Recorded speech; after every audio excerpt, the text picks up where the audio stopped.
Hi. Hello, hello. Happy Thursday. So we forgot to put this StreamYard up ahead of time, so you didn't get much warning, but guess what? I'm here. So I don't know if many of you are going to show up because you didn't know I was coming on live. But if you're watching the replay, comment in the comment section. Let me know that you're watching the replay. And I hope you're doing good today. Let's see, it's Thursday. I'm just going to talk about a real quick topic today that I emailed about recently. And if you guys can see my hair blowing in the wind, I've got this really nice new fan that I found that is super amazing. It's super quiet. And when I'm having a hot flash, like I am right now, very helpful. Love it. Love it. So happy to see you. Let me know how you're doing. Hey, Shelly, here from Asheville, North Carolina. I'm glad you're here. Who else is here? Let me know. Say hi to me in the comments section. Let me know. Hey, Catherine. Happy to see you. Catherine's in the family. Let me know that you're here. Let me know how you're doing. Say hello. Just say hello to me so I can hear from you. We got a bunch of people on already. That's good. So first business, right? Like I said, so if you are watching the replay, type replay in there so I know you're watching the replay. Thanks for watching. Hey, Melissa. Happy to see you, dear. Also, just order of business, we are going to be doing a free 5-day challenge starting Monday. Free 5-day Eat to Live challenge. So we put together the recipes for you, all the grocery lists, meal plans, everything you need for 5 days of healthy Eat to Live eating. Hey, Patty. Happy to see you too. We got the family in full effect here. So glad to see all my friends. So free 5-day challenge coming up starts Monday. So the good news is that you have plenty of time to join. So if you were to go to the wateringmouth.com/challenge, you'll be able to join right now. We'll send it right out to your email, and you have plenty of time to go to the store today, tomorrow, whatever, and then start on Monday with us. It's only 5 days. The cool thing about this particular challenge is that I'm going to be doing a whole nother live workshop again. It's going to be 4 whole days on this challenge. So Monday, Tuesday, Wednesday, Thursday, I'm going to be going live just like this to teach you some stuff to go along and complement your challenge. Okay, so that will be really fun. So make sure you sign up. Even if you're not going to do the challenge, just still sign up because that way you can get all the free recipes and everything. If you want to do that challenge at some point all by yourself, you can. Otherwise, if you do it with us, everyone in the High Nutrient Lifestyle group on Facebook, we're going to all do it together too. So Melissa says, it looks yummy. I'm so glad. Our recipes are always great. And Wendy says, a great big hello from South Dakota. Hello, South Dakota. Glad to see you, Wendy. Yeah, so that's starting up. Okay. If you have any questions about that, let me know. Also, this is just like a regular Q&A too, so feel free to ask any questions if you have any. But I do actually have a topic today that I'm going to be talking about, which is body size. Now, I am, actually having a topic, which is cool. I don't usually have topics. We usually just chat. But I sent out an email the other day to my email list. And now if you're not on my email list, you want to get on there because I always do these short little emails, a page or less, really, with just some thoughts, some quick thoughts that I'm having at the moment based on stuff I coached someone on recently or just stuff that pops in my head, stuff that is happening on my journey. And the folks on the email list love those emails. So feel free to sign up for those. I think I actually have, if you just go here, wateringmouth.com/email, you can sign up. Or if you sign up for the challenge, you'll automatically be on the list as well. Okay. So today, oh yes, Patty. I think Patty, I don't know if you were the one that actually asked me to expand upon this, but someone else in the family asked me to expand as well. So I'm going to expand a bit today. And then if you have any questions about it, let me know. We can do more on this topic. I said in the email, and I actually I'm going to read some of the email because I already wrote it. So might as well just read some of it. Okay. So in the beginning of the email, I said that I gain a lot of pleasure from trying to bend your brain and ruin your limiting beliefs. So let me try to do that for a sec. In the family, I had posted a message the other day about self-love, body confidence, and body acceptance. And I asked these questions, but I'm just going to start with one of them and open it up a little bit. So the question is, what if our weight is not a problem to be fixed? Okay, what if our weight, like how much we weigh, or our size, or our shape, or whatever, what if it is not a problem to be fixed? I know the first thing that comes up is, oh, but it totally is, right? Because we're interested in eat to live. So we definitely need to eat healthy and be slim and, all these things that Dr. Furman tells us or whatever. So I want to be clear that I'm not talking about like medically or longevity wise, like things that we need to improve for cholesterol, whatever. We're not talking medical here. We're just literally talking physical size. Okay. So of course we want to eat vegetables. We want to eat healthier. Perhaps we want to get to that nutritarian BMI range, 18.5 to 22 and a half or 23 kind of a thing is sort of what we're looking for. But of course we perhaps want to try that. But before we're there, okay, because we want to do that for health, but right now what we're specifically talking about is self-love, compassion, things like that. So the question is, we're not talking medical, we're not talking longevity or anything. We're literally talking about, let's say we're not to our goal yet. What if our size is bigger than our goal, right? Like let's say we weigh more than we really want to, and we really want to get to that lower weight perhaps, but we're having trouble, or we're actually having trouble judging where we are right now, right? Because it's like, oh, it's good over there. I want to be at that weight, right? So right here must be bad, right? That's the kind of point I want to make, that we like ascribe goodness and badness, amount of good or amount of bad. We like ascribe meaning to this, if we're at that weight or not, right? So I want to talk purely from a shape size perspective. What if our shape and size was not a problem? Now, I know this one like bends the brain a little bit, right? Because we're so conditioned to think it is a problem to be fixed. But what if it's not a problem? What if it just is? So I use the example in the email of like, you don't look at a square and say that the square shouldn't have four sides, right? You don't look at a circle and say that it's the wrong shape. You don't look at a triangle and say, why do you have three sides? You should have more than that, right? And similarly with human bodies, why would we expect all of the human bodies to look the same? The reasons that we are the weight we are, the reasons that we look the way we do, the way we eat the way we do, they're based on so many hundreds of factors, right? How our parents raised us, how our parents ate, like how our mom ate when we were in the womb. Where in the world were we born and raised? What country are we from? What state are we from? What city are we from? What do regionally people do with food? And even, just our biology, like if we're from different places in the world, our bodies process things differently and we're used to eating different things and whatever. So if we have so many different stories that we're coming from, geographic, biological, familial, societal, we have all these different stories that make us up. Why would we expect ourselves to all look the same? Right? There's so many factors that go into where our bodies are. And then here's the part that is tricky to think about. So if it's normal for us all to look different, right? We don't expect to have the same skin color. We don't expect to have the same eye color. Those are things that make us unique, right? So if it's normal for us to all look different, where is the point where we start saying this one is good and this one is bad, right? Like this shape is good, this shape is bad. Who decides that, right? Let me know in the comment section who you think decides that. Who actually decides the thought that you have in your head already about body size?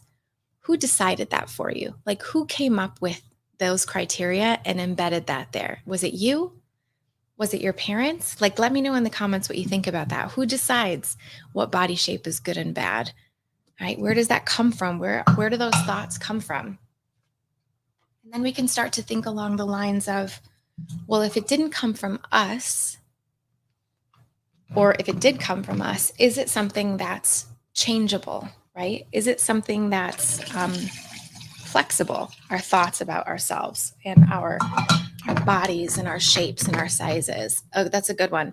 Hey, Anna. Cheery hello from down under. So happy to see you. Good morning. Wow, very early for you, huh? And Patty says magazines, TV, movies, celebrities. Yep, 100%. That's exactly where it comes from. What we see in society, what we see in the media. Yep, media, right? Exactly. This is where these ideas come from. And then, depending on what TV you've seen, what you've watched, and how people in your life have reacted to it, like your parents, if your parents ever, ascribed meaning or beauty to certain characteristics, it's different in different cultures, right? Black culture versus white culture versus Asian culture versus, all the other cultures, European, all that. We all have different ideas of what's beautiful and what's right, right? Linda says, my mother. Exactly, right? And where did your mother get it from? From society as well, and from other people that told her things, her parents, right? And Melissa says, I get to decide, but I've had to undo a lot of judgment, mental and critical thinking from growing up. Exactly. Hey, Denise, happy to see you, my friend. So if our ideas about body size and body shape are shaped from outside things that we don't have control over, and we might think that it's out of our control, right? In fact, that's not right, right? It just, as Melissa sort of says, we can choose any thought we want. So for instance, let's say we grew up with a mother who used to say, they used to comment on someone's body and be like, oh, that person is fat or something, they should lose weight, right? If those are the messages that we've been raised with, we probably have that programmed into our brain to think about other people and therefore think about ourselves, right? Let me say that again for the people in the back. If someone was programmed into thinking something about a certain body type, like if I'm looking out and going, this person is overweight and this person has the perfect body, that means when I look in the mirror, I'm going to say that same stuff to myself, right? Like this person is fat, or if I get to this weight, I'll be perfect, or I'll finally be good, or this will finally be all right if I look this way, but I certainly don't look okay right now. Those judgments about whether it's okay or not, or whether it's good or bad, that's all just from programming. When it's funny that the word programming is like what they call TV shows, right? TV programs, like it's the programming that you're going to be watching, because that's exactly what it does. It programs us into believing a certain set of things. Like if I took one of you and locked you in a room and told you every single day that, the sky was green, the sky's green, the sky's green, and I did that for enough years and enough ways that you suddenly started to believe it, and then over time it became a really strong belief for you, you'd start up a cult and be like, look, this is the sky is green cult, and like, I don't know why you guys are saying it's blue, it's totally green, look at that. So anybody can be programmed, but this is the good news, because if someone can program us, we can program ourselves back, right? Just as Melissa was saying, like if we've been programmed in any way by these outside things, it means that we have the ability, because the brain is plastic, right? The brain is neuroplastic, meaning it can learn. And we know from the research nowadays that brains are plastic. There's neuroplasticity all throughout life. It doesn't matter if you're 70, 80, 90 years old. You can teach an old dog new tricks, right? Anybody can learn stuff. You can learn a new language at age 90 if you want to. It's all about how much effort you put in, how much you work on it, that kind of thing, right? So if we know that our brains are able to, and there's conditions which allow the brain to be more susceptible to learning as well, right? And those are things that we can learn about how to learn better. But the idea, it's really good news, right? Because it means that if we've been programmed one way, a friend of mine used to say this thing a long time ago, which has always stuck with me, which is if a parent messes up their kid, it's the parent's fault. But if the kid stays messed up, it's the kid's fault, right? Like if the kid grows up and becomes an adult and stays that way, it's their fault, right? Now, that's kind of a harsh way of saying that we have the ability to learn whatever we want to or unlearn whatever we want to, which is the best news because we can teach ourselves anything and we can improve. And then if we say also, which we do say, and many other people say this too, if our thoughts create our feelings,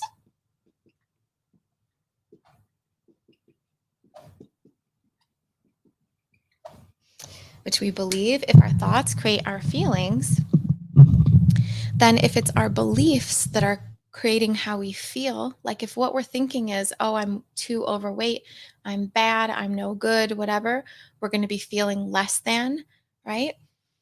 Whereas if we can change our thoughts to be more, I'm perfect the way I am. It doesn't matter what my body size is. I'm still awesome, right? I'm still the pinnacle of an amazing person because body size has nothing to do with my worth or my value, right? If we change our thoughts and beliefs to that kind of stuff, what kind of feelings come up? Power, empowerment, self-love, confidence, right? So I'm expanding a little bit on the email that I wrote because the other question I want to ask you is, how would you walk around if you were confident no matter what your size was, right? Like, how would you feel if if your size did not equal your confidence, right? What would that be like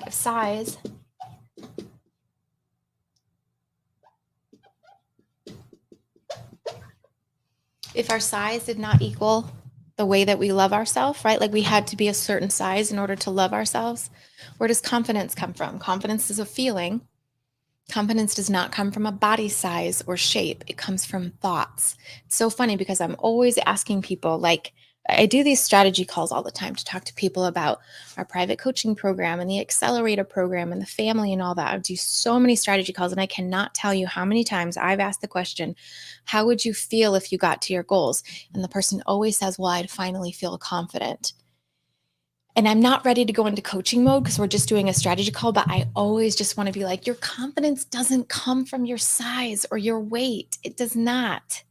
Your confidence comes from your thoughts of yourself. It's like, how could a woman who weighs 250 pounds, you see these amazing women who wear the perfect clothes for their body size and shape, and they're all dolled up. They got their makeup, their hair done, everything. They just look flawless and they're 250 pounds, and it doesn't matter. Like, they are just as confident. How is it possible for someone like that to be that confident?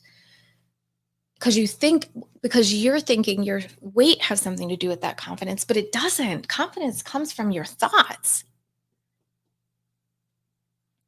right? Yeah. Linda was raised to think it's the worst thing for a woman to get heavy, right? Patty says this applies to what we wear as well, how we view our body. Exactly. Once we accept the idea of what we should be, we support it with our behaviors and clothings and actions. And this is the thing too, is like this should word is tough because when we are in a place of wanting to lose weight, often what will happen is we'll think that we're going to be happy once we get to that weight, right? Like that it is the weight that's going to make us feel happy. But if we've learned anything today, it's that happiness, our feelings come from what we're thinking, not from our weight, not from our body size. I know it's tough to kind of hold on to when we're first learning this stuff, but we can truly 100%, like I'm not just saying like 75%, I'm saying 100% be truly happy no matter what the scale says. It doesn't matter. It could be 500 pounds, it could be 800 pounds, it could be 300 pounds. It doesn't matter. It could be 172. It doesn't matter. We can still be fully happy right now, this minute, without ever changing anything about our body size, our weight, or anything like that. Okay, that's a slippery one to hold on to. Let's keep talking about it. That's such an interesting point there, right? I always talk about this in coaching too. Linda says, I would imagine that if I started out at 200 pounds and worked down to my current weight, I'd be ecstatic, wouldn't I? So why not now? Why? Because of neuroadaptation. So that's another feature of the brain that, like, when we have a new circumstance, it's exciting and fun or scary and terrible, right?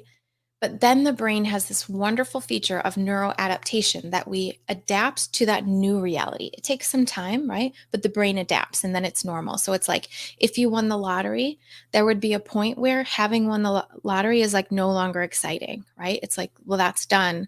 Now I'm just a rich person, right? Or for instance, when you, like, let's say you're in college, you're a college student, and then you graduate, there's a period of time where you still associate yourself as being a college student. It's weird that now you're out in the real world and then there's a period where it's not weird anymore. Like, I don't feel like it's weird that I'm not in college anymore. I don't feel like a college student anymore. I've been just a regular adult for 15, 20 years now. And so I don't feel like it's weird at all. But there was a period at the end where I had to adapt to that. So it's a very interesting concept you bring up, Linda, because it's exactly that. Like, if you were coming from higher up and going down, that current weight would feel amazing. But if it's because you got up to that weight now, it feels horrible. It's all in your perspective. But the thing is, we have the ability, it doesn't matter whether we're coming up or down or we're stuck at a certain weight or whatever, we have the ability to feel good about ourselves no matter where we are on that trajectory. So those are kind of two different points. But yes, it just goes to show you that it's all relative, right? It's all how you're thinking about it because the weight didn't change, right? If you're coming down from 210, 200 feels great. If you're coming up from 190, 200 feels horrible, but it's this, the weight didn't change, right?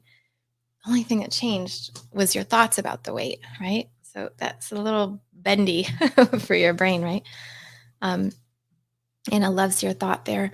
And Melissa says, before she was in the family, when I was the smallest I had ever been, I was still angry trying on clothes in the dressing room.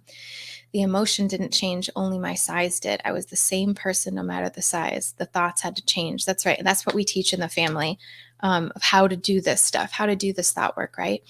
How to shift our thoughts to how to shift our thoughts to be able to feel better. It's the whole point because we don't have to change anything about our life to feel better right now. We don't have to fix that divorce. We don't have to fix that terminal illness. We don't have to fix the weather. We don't have to fix the way our sister-in-law talks to us. We don't have to change any of that outside stuff. We don't have to fix our mom or our dad or our kids to feel better right now because our feelings come from not our thoughts, not all that other stuff. That's not what creates our feelings. It's how we think about that stuff that creates our feelings, right? Okay, just some brain bendy stuff to start you off today. I think I missed a thing. Oh, yes. So Jocelyn says the larger society has been conditioned to think that anything more than a size 5 is unattractive. Exactly, right? So then we take on those ideas, we absorb those ideas, we start to embody that and start to believe the same thing. And then when we start to make it mean something, if we're a size 8, that we're not a 5, that's when things start to we start to think about, then we start to feel poorly, right? We don't have to accept the ideas of society. We can have our own ideas. I hope this means something like save the Ukraine or something, and I'm totally in support of that message. What does Slava mean? Does anyone know? And then Jocelyn says, but if we know that being overweight is unhealthy, how would one shift their thoughts to accept that reality? So there is a difference between health and worth, right? Or health and self love.